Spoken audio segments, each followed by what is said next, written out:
added 10 points. Hope you can forgive me. Now, the solution is to the test is posted. I would encourage you to look at the solution. I'm not going to go over it in class. We got to go on. And I can talk to you about the solution in office hours and stuff like that. But what I'm going to try to do here is to make the most of the time we got, since we're not having class tomorrow, right? You guys heard about that? Okay, so what I'm going to do is I'm going to try to start in section 3.6, and I'm just going to try to go through and hit all of the in-class examples, just one after the other, all right? So let's get to it. I guess before I even do that, though, I should remind you guys, what are our rules of calculus?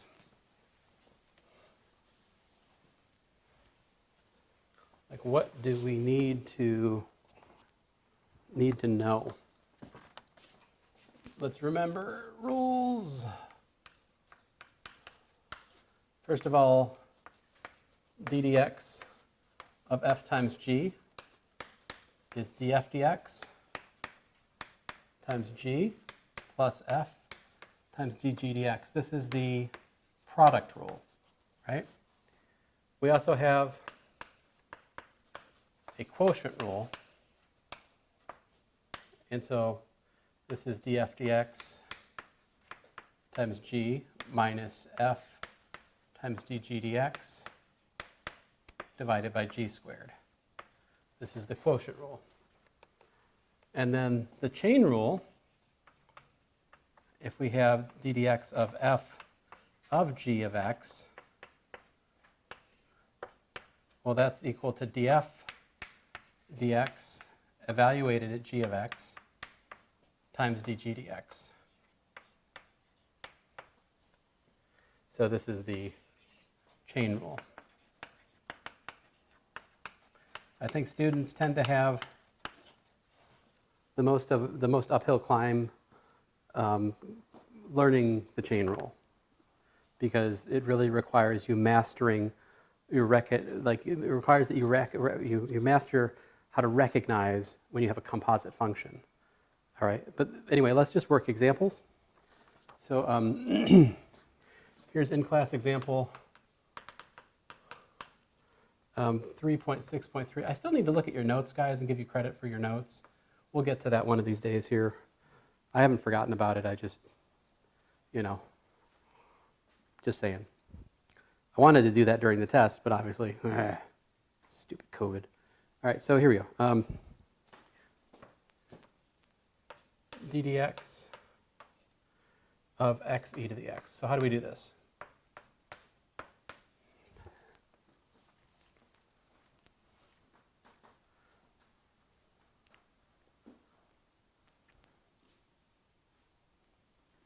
I guess I should mention also, there are fundamental things that we need to remember, right? Like these things we just need to have memorized. For example, d dx of x to the n is n x to the n minus 1, right? The power rule. D dx of e to the x is what? It's e to the x, right? D dx of sine x is cosine. D dx of the derivative of cosine rather, is minus sine. So these are also fundamental. They have to be right on our mind, at the ready to use these.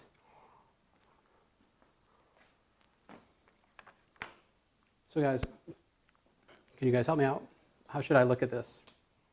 I write what? I write dx dx, right? Times e to the x plus x times d dx of e to the x. Which rule am I using here? The what? The so-called the product rule, right? Because we have a multiplication of x times e to the x. So how does this simplify? What's dx dx?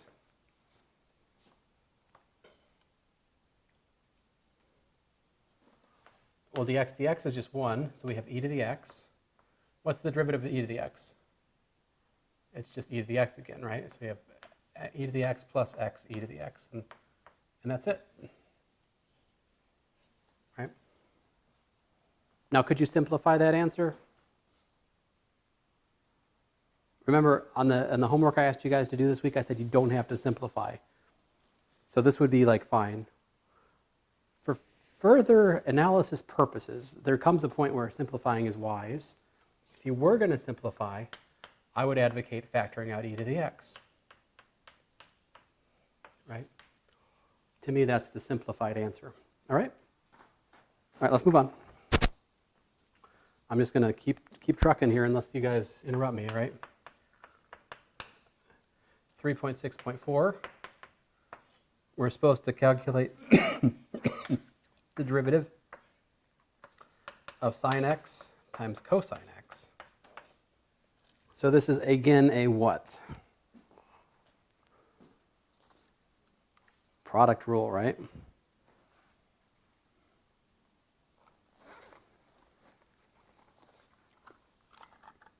So what? Write it down, d dx of the first one times the second plus d dx of the second times the first. Excuse me while I get this very undelicious candy, but it helps.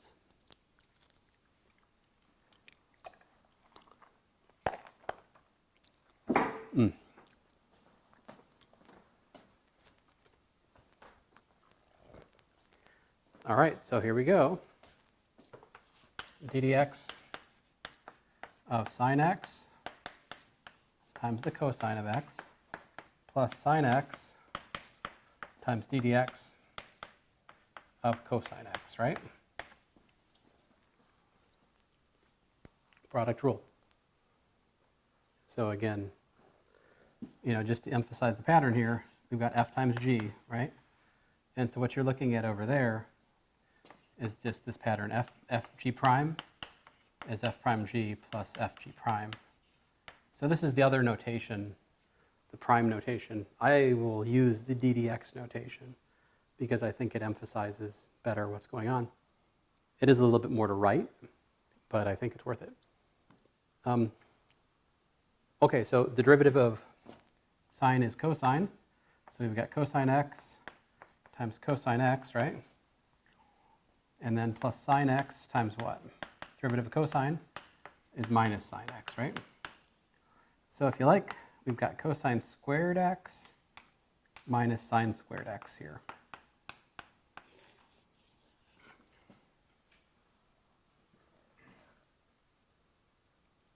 Again, if you have questions, just jump in. Let's look at example 3.6.6. Here we're asked to differentiate square root of x plus 3x cubed e to the x.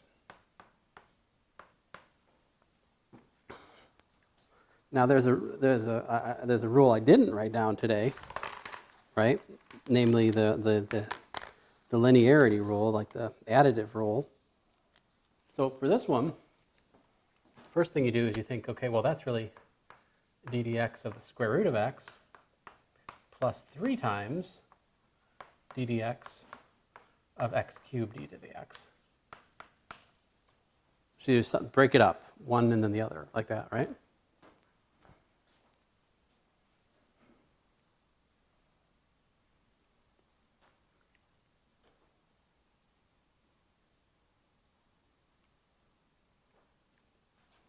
All right, so the derivative of the square root of x, remember that? That's 1 over twice the square root of x, right? And then we've got 3 times d dx of x cubed times e to the x plus x cubed times d dx of e to the x. So what am I doing here? I am using the product rule just on the product, right? We don't use the product rule on the first piece because it's not a product, right? And what do we got? Well, we got 1 over twice the square root of x plus 3 times parentheses 3x squared e to the x plus x cubed e to the x. And there you go. course, we could simplify it, but I won't.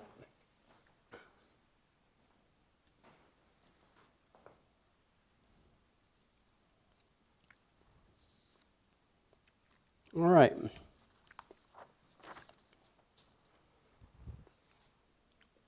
So next up here, this is actually kind of an important example. This is one you want to memorize. The result, show that d dx of the tangent of x is equal to the secant squared of x. So this is 3.72.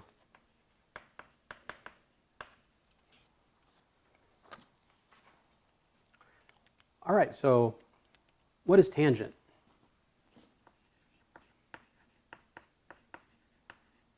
Tangent is what? By definition, it is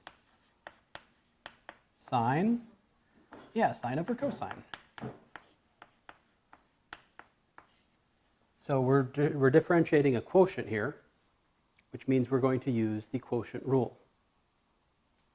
So the quotient rule says we differentiate the numerator and multiply it by the denominator, and then subtract the numerator times the derivative of the denominator. And then we divide by the denominator squared. So what's the derivative? What is the derivative of sine? Remember, the derivative of sine is cosine. What's the derivative of cosine? Well, it's minus sine. So the numerator we get here is cosine squared plus sine squared x divided by cosine squared x. See, because we get cosine times cosine, and we get minus sine times minus sine, which is sine squared. But what is cosine squared plus sine squared? If you learn nothing else in trigonometry pre-calculus, you should learn this. What? Is 1, right? So what we got is 1 over cosine squared. Well, what is 1 over cosine squared? It's 1 over cosine squared, right? That is secant squared. That's what that is, right? 1 over cosine secant. So that is equal to secant squared. So the derivative of tangent is secant squared. This is something that you want to know, right? I mean, yes, we can work it out, but you don't want to have to work it out if it's part of a bigger problem, right? So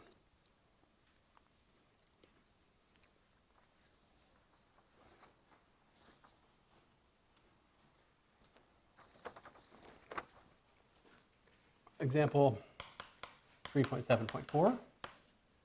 Here we have d dx of 1 over 3x plus 5. All right. So what are we looking at here? Quotient rule again, right? d dx of 1, well, that's kind of silly to even write. What is the derivative of 1?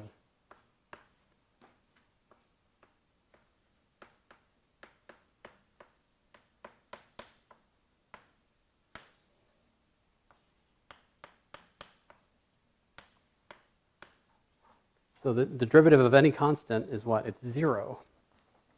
So that's 0.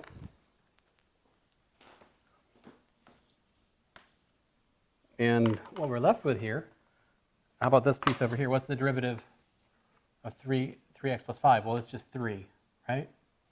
So what we got here is minus 3 over 3x plus 5 quantity squared by the quotient rule.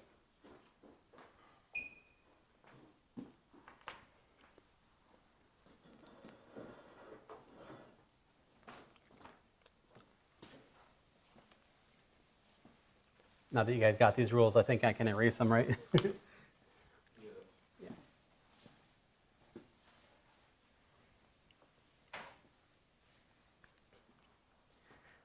Oh, sorry, that green is hard to read over there, isn't it? My bad. All right, now let's work on the derivative of cosecant.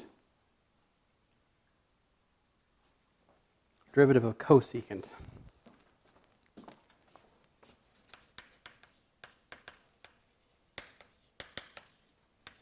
All right, here we go.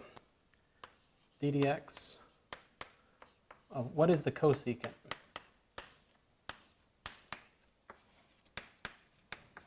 It is 1 over sine, right? So which rule are we going to use here? Quotient rule, right? We've got d dx of 1 times sine minus 1 times d dx of sine. So again, the pattern is derivative of the numerator times the denominator minus the numerator times the derivative of the denominator, all divided by the denominator squared. This is the quotient rule.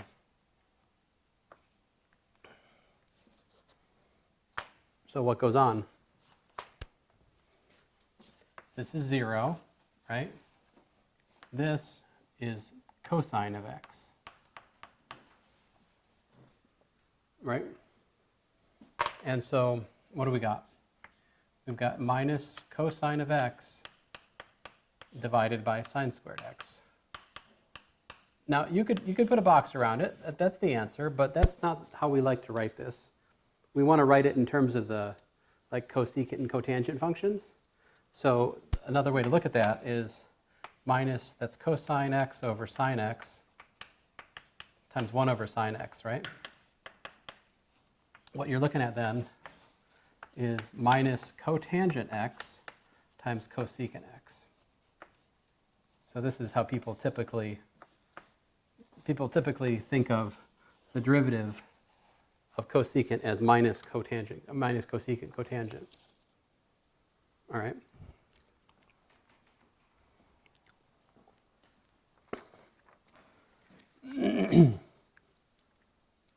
So I think that's a pretty good collection of examples on product and quotient rule, right? I mean, we'll do more. But I want to talk to you now about, I'm shifting over here to example 3.8.3, which is actually going to be a chain rule example.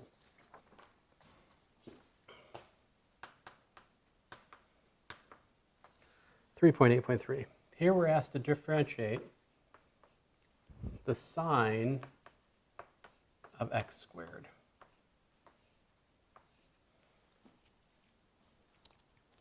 So let me just try to point out here. Well, let me. This is a notational. What do you want to say? Assistance that's sometimes helpful. When students are first processing the chain rule, sometimes it's helpful to use a notation to just kind of explain which part's which and what's going on, you know? So let me try that out for you guys, and you can take it or leave it. But what I'm going to suggest is we let the inside function be u. So that we've got sine of u, where u is x squared.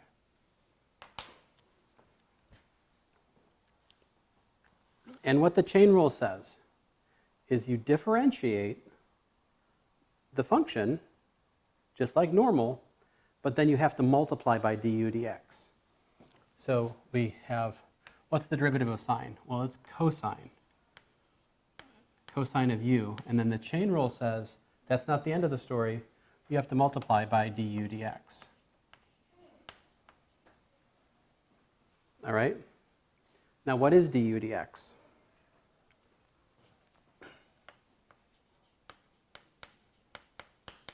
That's d dx of x squared, right? Which is 2x. So what I get is I get cosine of u times 2x. But I don't want to leave my answer with u. I want to leave my answer in terms of x. So cosine of x squared, right? The answer is 2x cosine of x squared. This is the chain rule. The chain rule says, in words, it says you take the derivative of outside function and evaluate at the inside function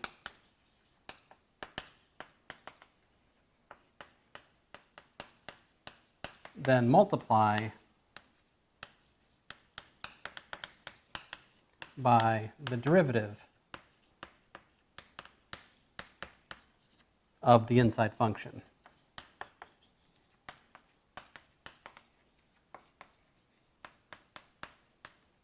So what this means is if we're doing d dx of g of u, we do dg du times du dx.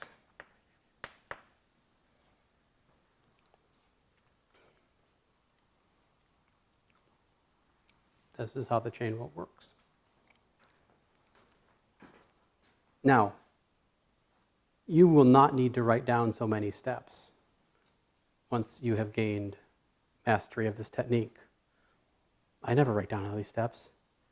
When I honestly, guys, like for me, I see this, it's automatic for me to write this down here. It's automatic. I don't need those in-between steps. But you're just learning. This is new to you, so I'm writing them down, right? But don't mistake me writing these steps down for saying these steps have to be written down at the completion of this course. No, I hope that you don't need to write those steps down by the time we end the course. All right, let's look at another example. 3.8.4. Here we're asked to differentiate the exponential of 3x squared plus x. All right. I'll use my, I'll use the notational scheme once more that we were just using.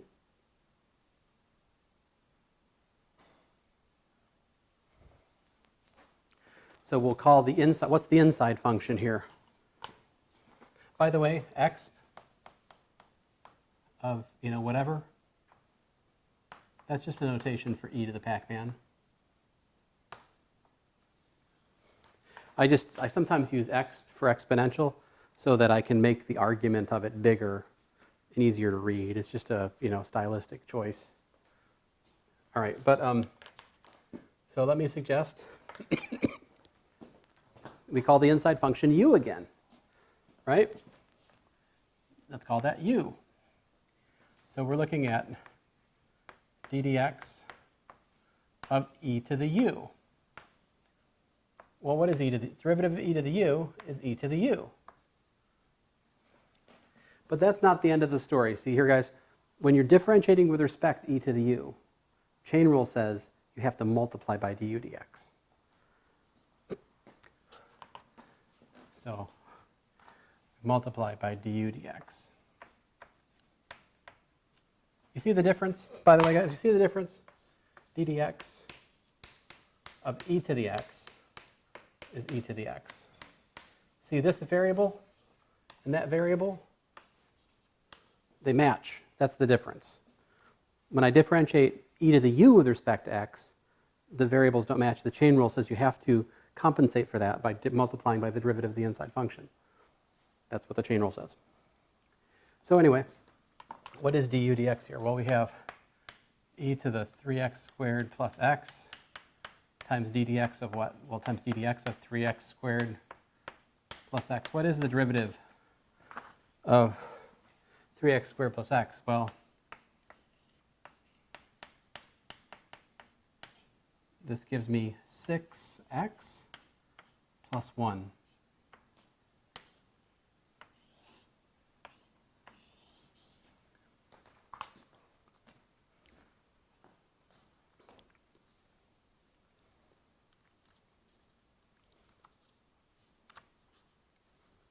So I already shared with you proofs of these rules in the video that you guys watched, right? So, and that thing I told you guys about the theorem of Carathéodory, you won't find that in many classes. Like that's mostly just me.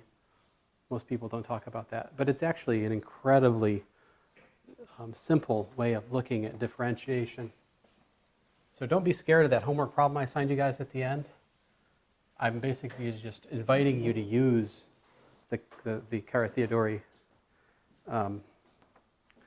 criteria as a characterization. Like if you actually read the problem at the end of your next mission, like that problem's not hard. You just have to kind of like follow what I'm saying. But anyway, if you don't get that one, it's not the end of the world by any means. All right, 3.8.5, ddx of e to the square root of x. All right? So I'm not going to write down the u this time. Is that okay? All right, I'm just going to do it like I do it. So what's the derivative of e to the x? Well, it is e to the square root of x again, right? But the chain rule says I must multiply by the derivative of the inside function, which here is square root of x. But what is the derivative of square root of x? Well, we know it's 1 over twice the square root, right?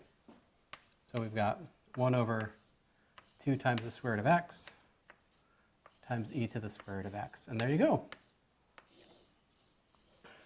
That's it.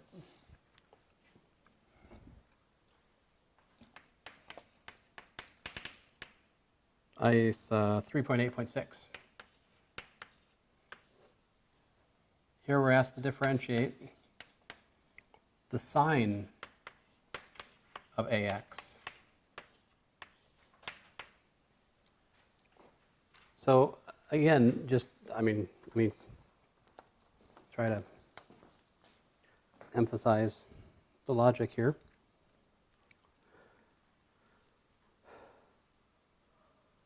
When does this class go to? Sorry. 1:45. Okay. So, I'm just going to keep plodding along. We'll get where we get to, right? But I'm just trying to pace myself here. Derivative of sine is cosine, right? So we write cosine of AX, but that's not it, right? Because we're differentiating with respect to x, and the argument of sine is AX. So I have to multiply by the derivative of the inside function.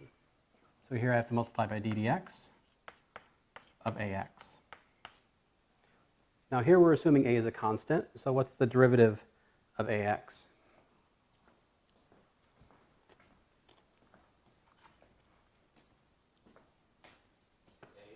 It's just a. Very good.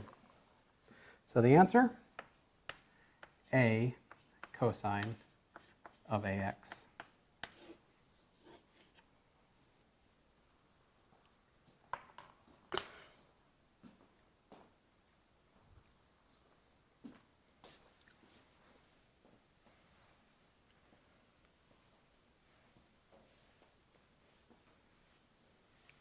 I think it's kind of funny how much easier this stuff is than limits, isn't it?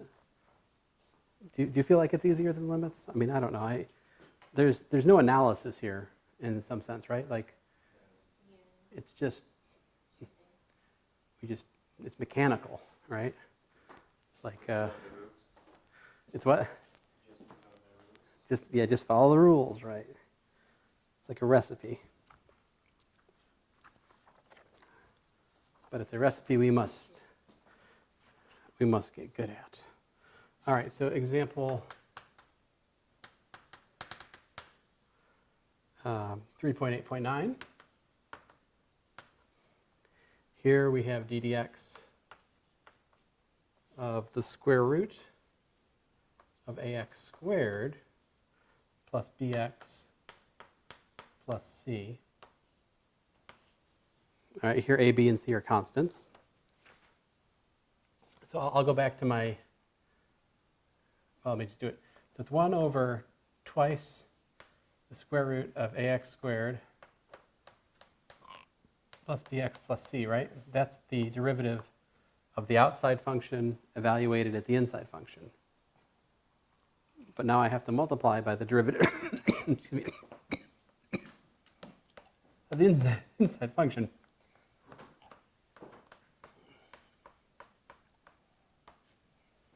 Right. So what do we got? What's the derivative of ax squared plus bx plus c? Well, it's 2ax plus b. The derivative of c is 0, all divided by twice square root of ax squared plus bx plus c.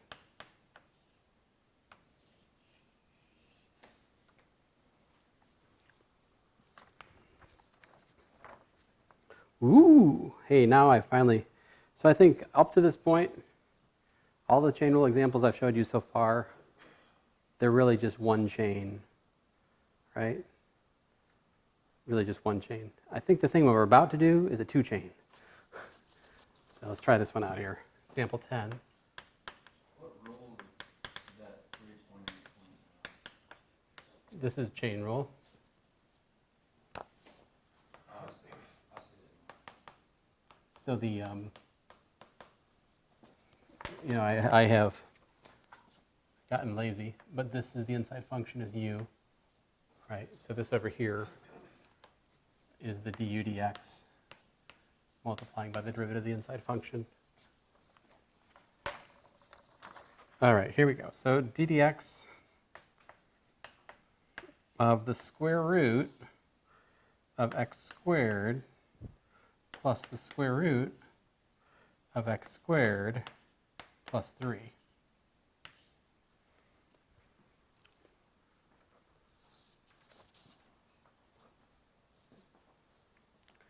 So, all right, I'm going to use the u idea, right? So the inside function here is all of this, right? You can call that u. So take it one piece at a time here. We have d dx of the square root of u, right? So the chain rule says that that is 1 over 2 square root of u times du dx, right?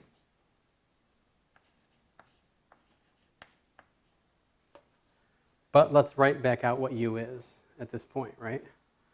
So we're looking at 1 over 2 square root of u, d dx of what? Well, d dx of x squared plus the square root of x squared plus 3. So now I got to go back to my basic differentiation rule, right? The sum rule.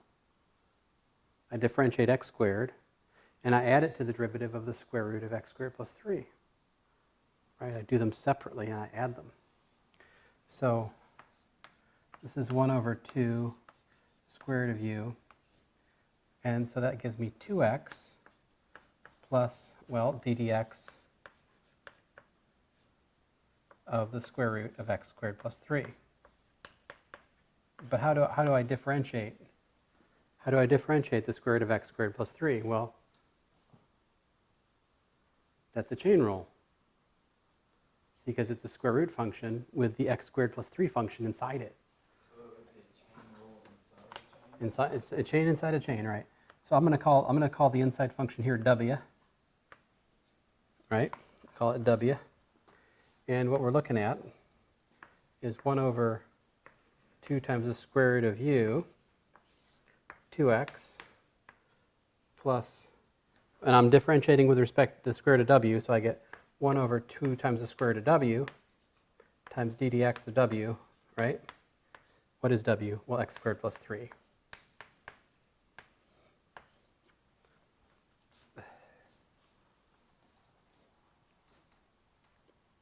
So what is that?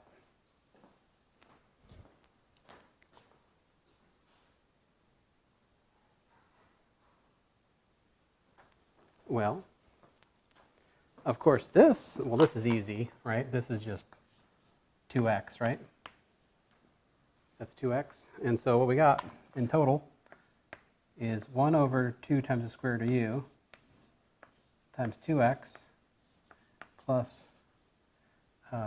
2x over 2 times the square root of w. Now, of course, we don't want to leave our answer in terms of u and w, so we should put back in x's, right? We should put back in x's.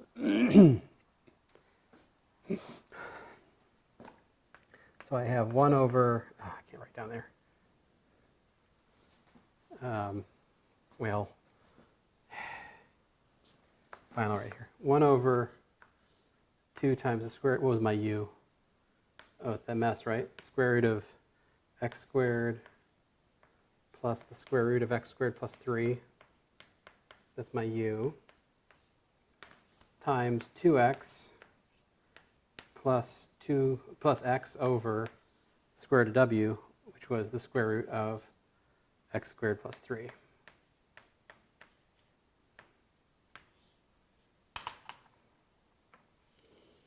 And there you go.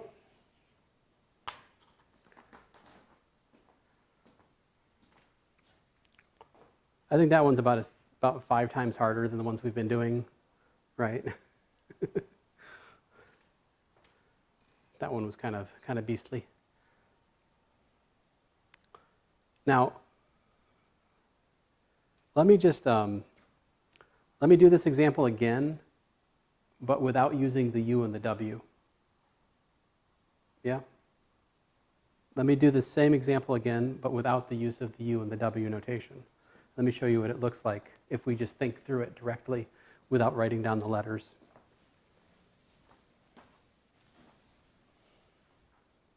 I mean, it's much faster notationally if you don't introduce the u's and so forth. But again, that the question is, do you understand enough to do that? I mean, maybe not yet. Here it is.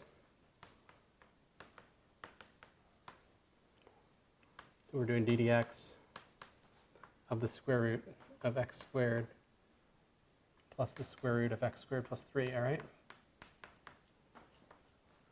So I go, okay, well that's 1 over twice the square root of that stuff times the derivative of the inside function, which is, in this case, x squared plus the square root of x squared plus 3. And then I go, okay, well that's 1 over that mess. Oh, goodness. No. Okay, so if I'm going to do this, let's do this right. This is a pain to write. So let's just call this Pac-Man. So I got Pac-Man. All right? 10 times this. So that gives me 2x plus 1 over twice the square root of x squared plus 3 times the derivative of x squared plus 3. Of course, that is just giving me 2x, right? So I can write it out. So then here's the answer. 1 over 2 times the square root of x squared plus the square root of x squared plus 3 times 2x plus this 2 and that 2 cancel, so I just have x over the square root of x squared plus 3. So that is actually, honestly, folks, how I differentiate. I don't actually write down u's and w's, to be honest with you. But, I mean, I would encourage you to write the u and the w until you're really bored with it, because I think it's helpful. All right? I do also think that the side effect of the u and the w is it makes problems seem more complicated than they actually are. That's the downside, yeah.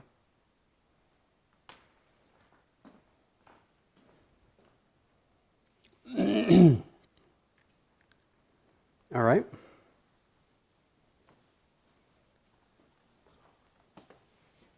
Oh, there's something I need to mention. This hasn't come up yet.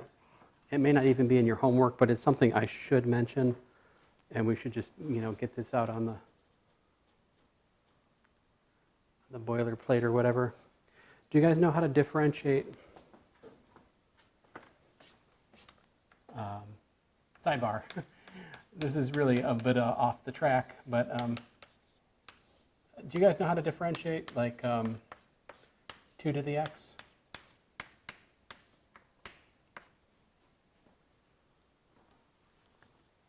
I don't think we've covered that, right? I mean, I don't know if any of the videos I've given you have talked about this. Let's talk about it, all right? So there's a kind of a trick. We can write 2 to the x as the exponential of the natural log of 2 to the x. See, because exponential and natural log are what?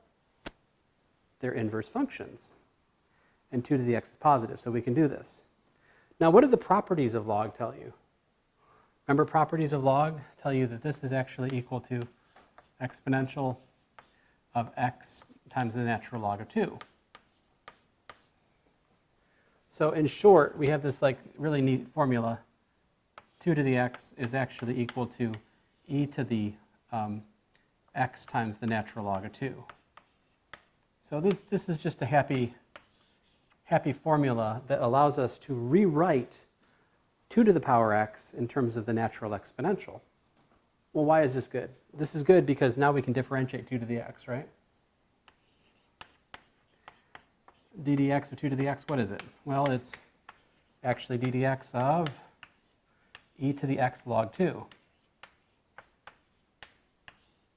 But this we can differentiate with the chain rule, right? So the chain rule says that that's actually e to the x log 2 times d dx of what?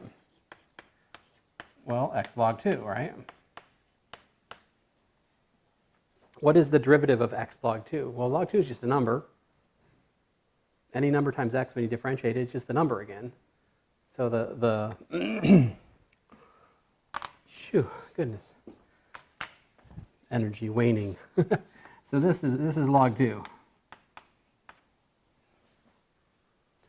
And so what we got is the natural log of 2 times e to the x log 2. But remember, e to the x log 2 is just what? 2 to the x, right? So what you got is log 2 times 2 to the x. That's the derivative of log, of 2 to the x. So more generally, if you're differentiating with respect to x, a to the power x, what you get is the natural log of a times a to the power x. This is how we differentiate other exponential functions. So that's something you should know as a student of calculus. Do you see how that formula simplifies in the case a equals to e? See, in the case a equals to e, the natural log of e is 1. So it's only that one very special base that the derivative of the exponential function is again the exponential function itself, right? So, but this is what generally happens. You have to multiply by this pesky log a term. All right? So, now we've had the talk. Let's get back to our differentiating rule stuff. You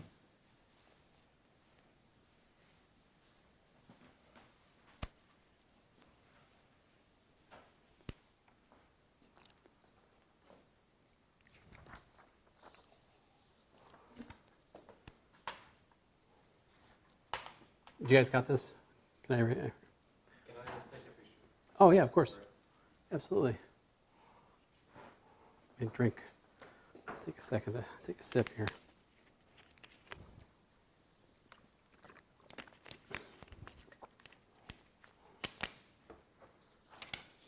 All right. So we talked about a product rule. What if you have 3 things? How's that work?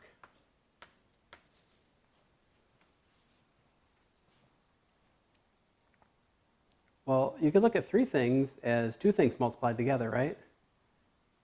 You just kind of use your imagination. Think about this and that, right? So we got like df dx times gh, right? Plus f times ddx of what? Gh, right? Applying the product rule. But we can then apply the product rule to the derivative of gh, right? And so what do we got?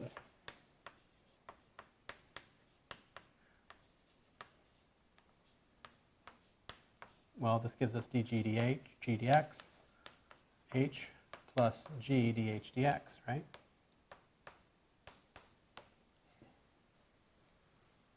So what's the sum total here? We got df dx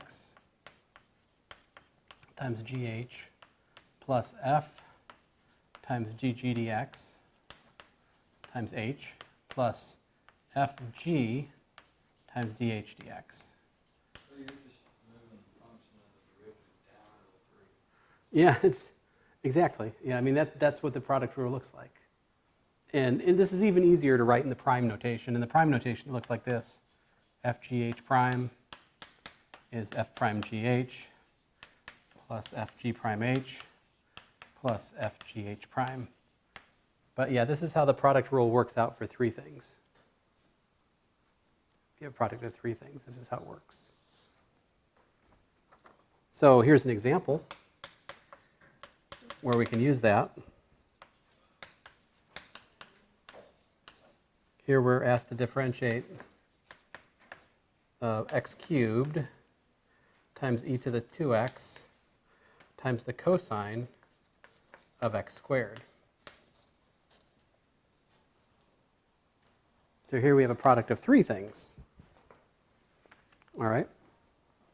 So what we do is we go, okay, well that's 3x squared times e to the 2x times the cosine of x squared plus x cubed times, well, ddx of e to the 2x times the cosine of x squared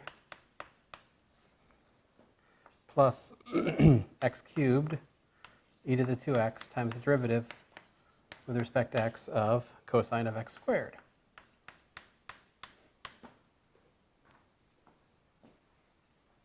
Does that make sense? Now we still need to actually calculate those derivatives. What are we going to need to do to actually calculate those derivatives? Yet again, use the chain rule, right? I mean, the first derivative I just wrote down because I mean, derivative of x cubed is 3x squared, right? I need to further belabor that. But here we go. So we've got 3x squared e to the 2x cosine of x squared. Nothing happened. I just copied it down again, all right? And then what do we got? What's the derivative of e to the 2x? Tell you what, rather than writing everything here, let me just make some comments right above it. So like v dx of e to the 2x is e to the 2x times the derivative with respect to x of 2x, right? Chain rule. So what do you get? You get 2 e to the 2x. All right, so I'll write that down here. So x cubed times 2 e to the 2x cosine x squared.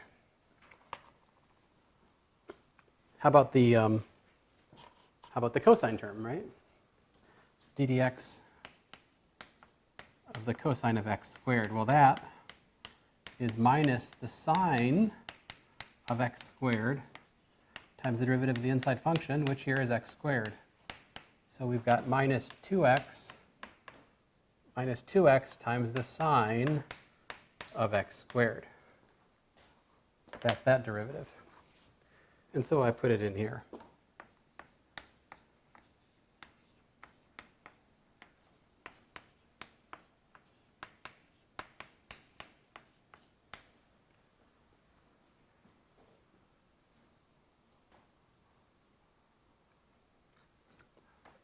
By the way, sometimes as I'm in the middle of a calculation like this, I think about my life. I think back to the fact that we've defined derivatives in terms of a difference quotient, the limiting process of a difference quotient.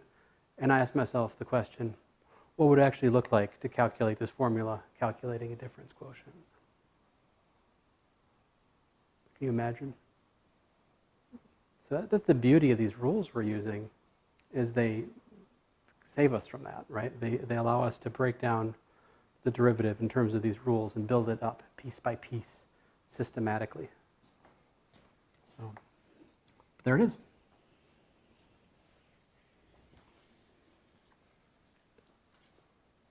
And this is why I say you don't have to simplify your homework. I want you to carry out the rules correctly, but after that you put a box around it. You don't have to like, can I factor an x out and all that kind of stuff, right? All right?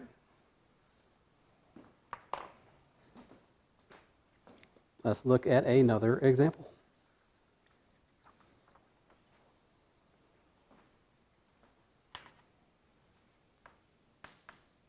Um,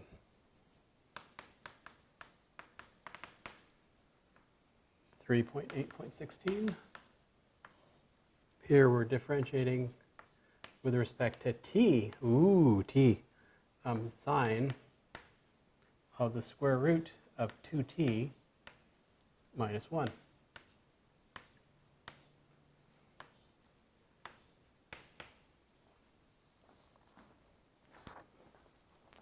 Something I should mention, you guys, you notice that none of my answers have ddx in the answer. The answer is a function, right? So one of the things you guys did on the test is to write like ddx as part of the answer, you know? So do take some time to look at the solution and like try to like fix your notation. I understand you're still like, you know, you're fuzzy on what you're doing. I get it, you know, but we need to fix that. Okay, so here, what do we got? The outside function sine. So we got cosine, derivative of sine is cosine. Cosine of the square root of 2t minus 1. And then chain rule says I must multiply by the derivative of the inside function, which in this case is the square root of 2t minus 1. Right? But what is that?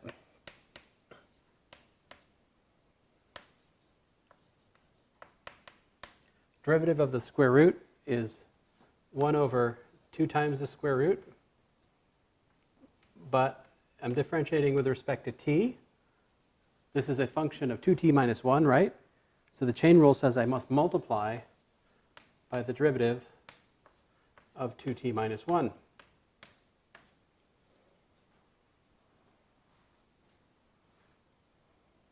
Of course, the final derivative I just wrote there is 2, right? This is 2. So what we have in total here is 1 over the square root of 2t minus 1 times the cosine of the square root of 2t minus 1.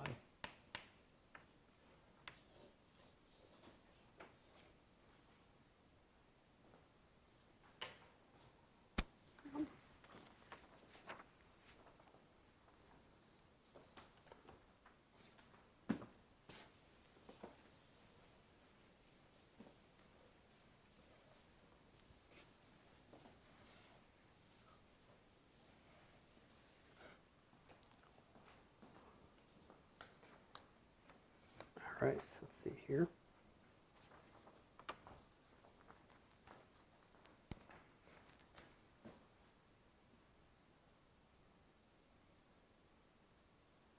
So next example.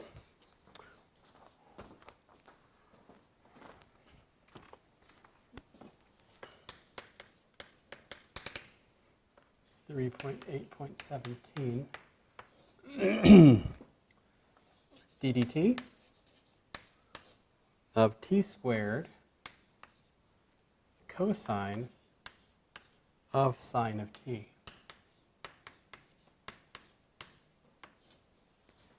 All right. So what do we got to do here?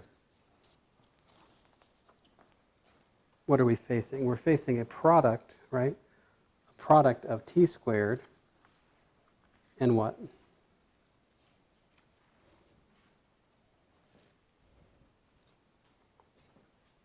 And this cosine of sine function, right?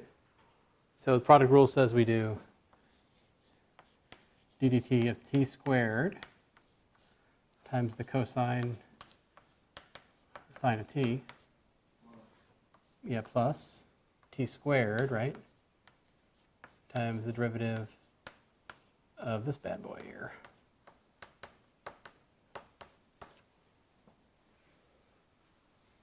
Of course, the derivative of t squared, I could have written that down to start with. That's 2t, right? So we've got 2t cosine of sine